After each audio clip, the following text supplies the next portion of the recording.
Are you considering a fall 2020 vacation in Ireland? Today I am breaking down Ireland's reopening plans and a few things to keep in mind before you book that trip.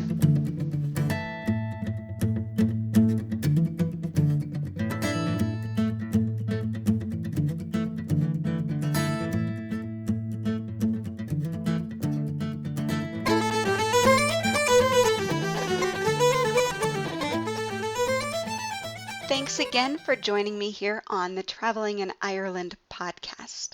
Today's podcast is brought to you by my book, Planning the Ireland Vacation of Your Dreams, because there is never a bad time to plan your Ireland vacation. My book is available exclusively on Kindle for just $9.99, or you can read it free with Kindle Unlimited. If you don't have Kindle Unlimited and would like to try it, just go into the show notes and you will find a link so you can get 1 month of Kindle Unlimited for free. So today's podcast is all about Ireland's reopening because restrictions and the fears around COVID-19 are beginning to ease. Vacation deals are popping up. You're seeing flight deals coming into your inbox, and you might be wondering if now is a good time to book your fall vacation to Ireland.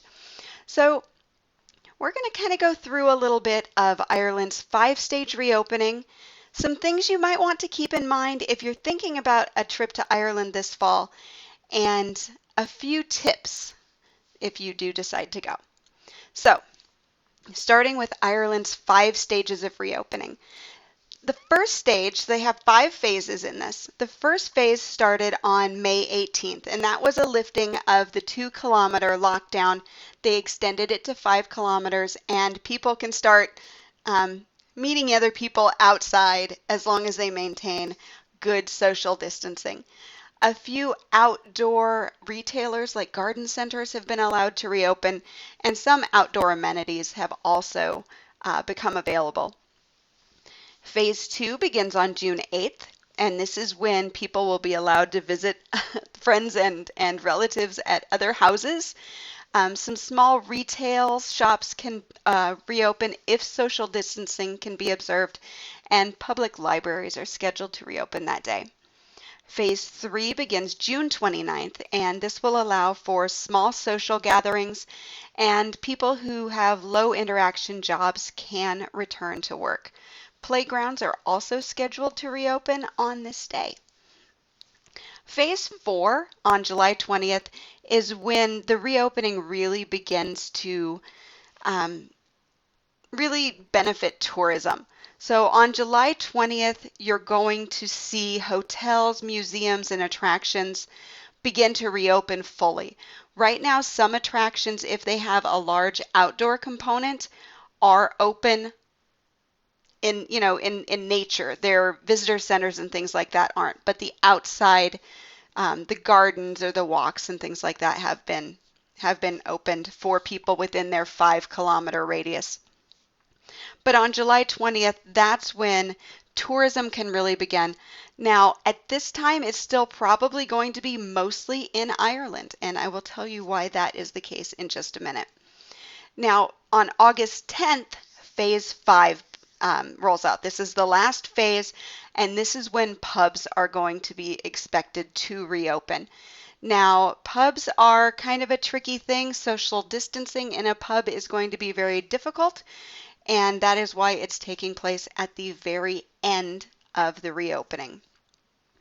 So again, the first kind of glimmers of tourism won't be until July 20th, and those will be mainly people in Ireland, because Ireland currently has a 14-day quarantine period.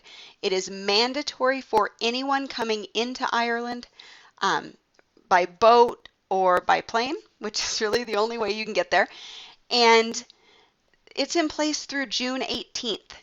At that date, it's going to be reevaluated. I don't know if it's going to be lifted, if some restrictions are going to lift, saying that maybe people from these countries are okay to come in, but not others. There's really not a lot of hint about what's going to happen with that at this time.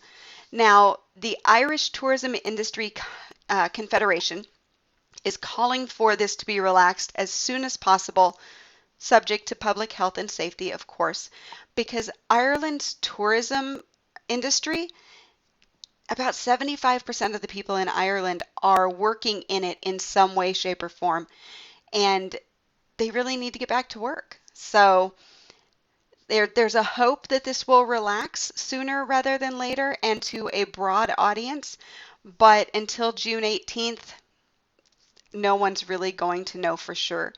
Now, a little glimmer of hope does come from the fact that other European countries, including Greece and Spain, have recently relaxed their quarantine measures and will be welcoming international visitors beginning in mid-June and July 1st. So there is a hope that these restrictions are going to lift sooner rather than later for a broad international market.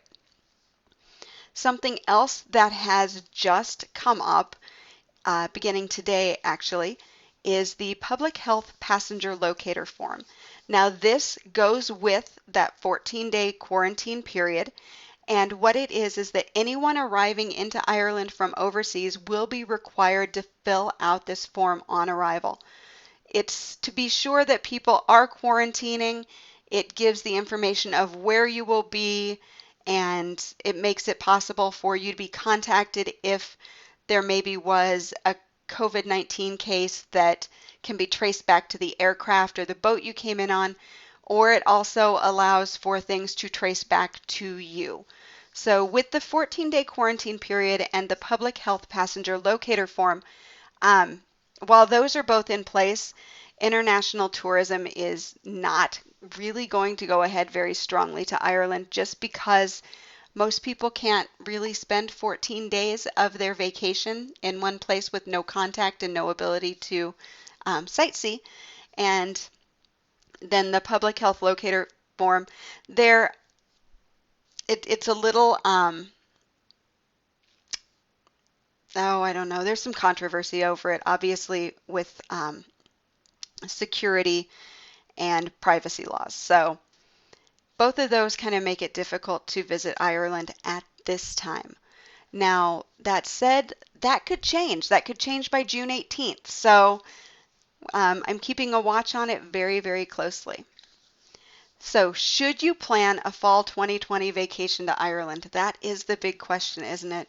So assuming you are comfortable traveling in this environment, my advice is to begin planning, but don't make any bookings yet. So start tracking those airfares, start looking at where you might want to stay and the things that you might want to do. But if you do book anything, make sure that everything you book is 100% refundable. Now, flights, Aer Lingus is offering no change fees on flights booked through September 30th, but that is not a refund. So if there's a price difference, you'll obviously have to cover that. And then the rebooking window it's usually 12 months. They might make exceptions for this, but you really want to read your rules and regulations if you book any flights at this time with any carrier at all. Remember that flights are going to be really different going forward. You're going to have social distancing measures happening. Mask wearing is going to be mandatory on flights. But for an overseas flight, I'm unsure about how well that will work. If you're on a plane for 6, 7, 8 hours, you're going to need to and want to at least drink water. Usually overseas flights have 2 to 3 food services on them. And if the flights aren't serving food, it's very likely people will bring their own on the plane and people will be eating and drinking. So the mask seems a little like theater, to be quite honest. It's not going to do you a lot of good if you're taking it off and putting it on and taking it off and putting it on. But just know that masks are mandatory on every flight that I have seen for now and going forward. So, will I be taking a fall vacation in Ireland? I am going to be brutally honest. I hope so. My guided tour of Ireland, A Celtic Experience, is scheduled for August 29th through September 6th. At this time, it is still a go. Um, I'll be making the final decision on that on June 18th when they let us know if that 14-day quarantine is going to remain or if it will be kind of tapered off. Um, I do still have a couple of seats available on that tour. If you're interested, go into the show notes and take a look. It's a pretty good tour, if I do say so myself.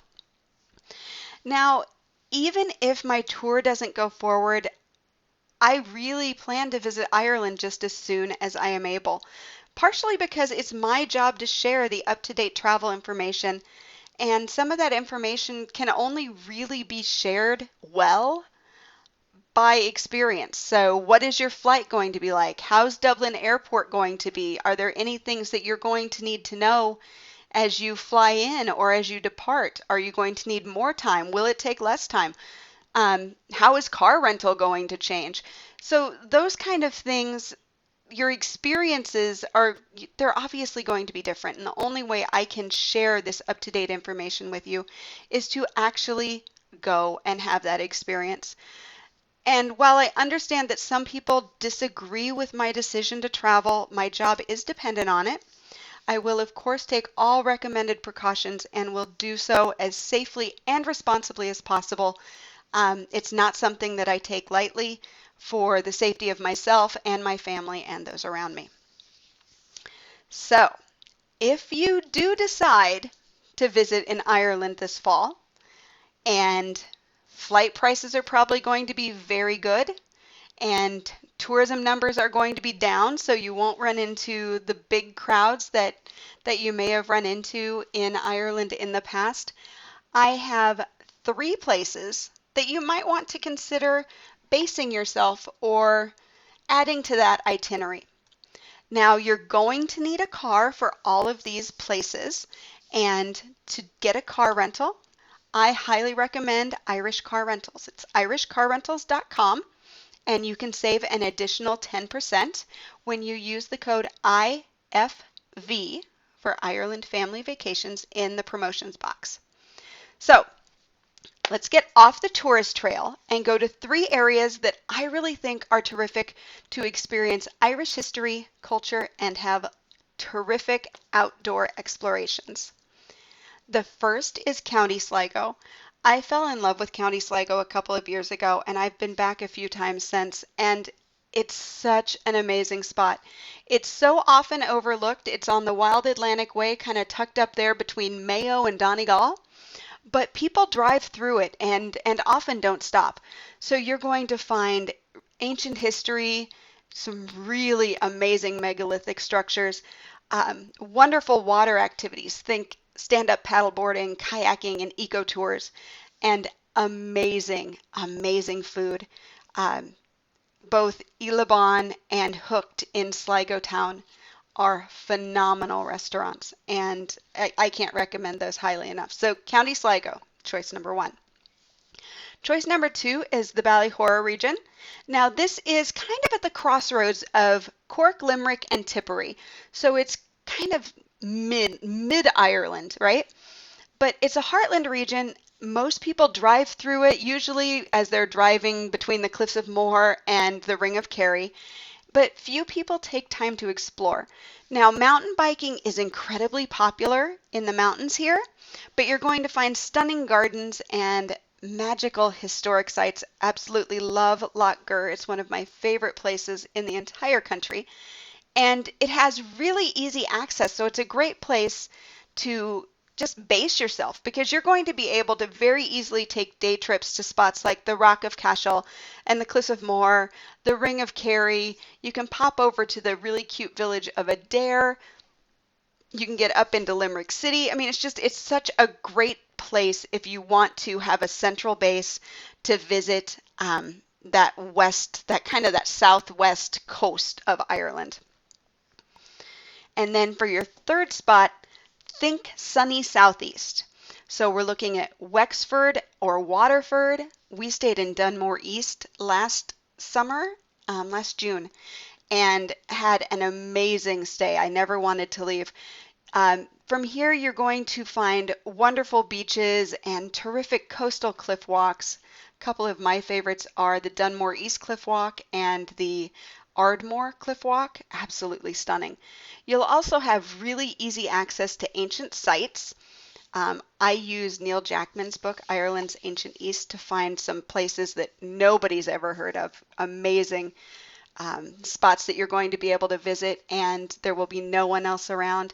You're going to be able to ride the Waterford Greenway and maybe do a kayaking trip on one of the Blue Ways.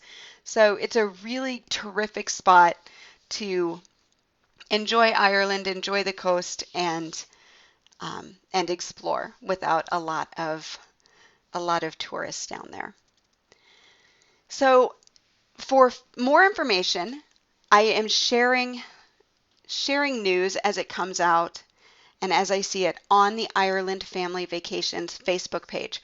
So go ahead and go over to Facebook if you use it and like the page, and then click the arrow by following. It's underneath the header image, and choose how you would like to be notified about new posts. You can either choose to see the post first in your newsfeed, or you can just add a notification. So when I have a new post come up, you are notified and you can read it right away. So thanks so much for listening. I appreciate you checking in. If you enjoyed the podcast, leave a 5-star review at Apple Podcasts, Stitcher, or Android. If you can't leave a review on your podcast app, leave a review at the Ireland Family Vacations Facebook page, or take a screenshot on your phone and tag me at Ireland Family Vacations on Instagram with a few kind words. Questions or comments are always welcome. You can email me directly, jody@irelandfamilyvacations.com. And as always, thanks so much for listening. Until next time, Slán go fóill.